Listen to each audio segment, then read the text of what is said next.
you probably noticed that I put some freezer paper under here. I totally forgot about putting a protector on my table. Okay, here we go.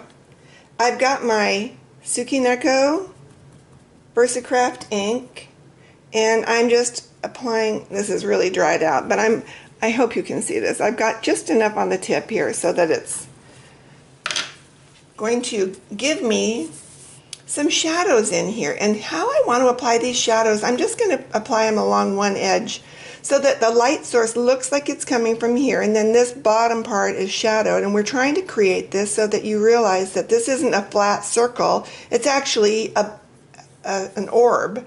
So I'm going to come up from the edge where the line is, and then as I pull away, I lift so that I feather this out. It's going to be tough for you to see because I don't want to do a really heavy application.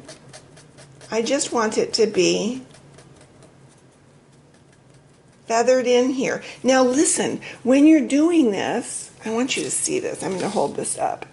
Can you see it? When you see this, you see how light that is, and you see that it's feathered. It's not super even, it's not the same width, and it feathers up.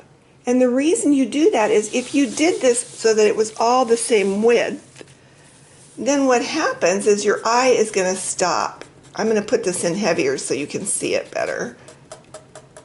But really all we want, because the ink tints are transparent and the Tsukineko ink is also created for fabric and it is transparent, then what's going to happen is when you put one color over the other color, you're going to get a transparency. So what I'd like you to do is go ahead and color your shadows, maybe on 2 of these.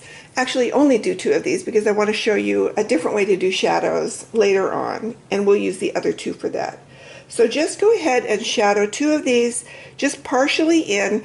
Remember, you never want to go further than halfway to the center with your shadows. Some of mine went a little further, but if you go too far up, you lose the fact that this is a pretty round ball. It would become a more shallow looking ball.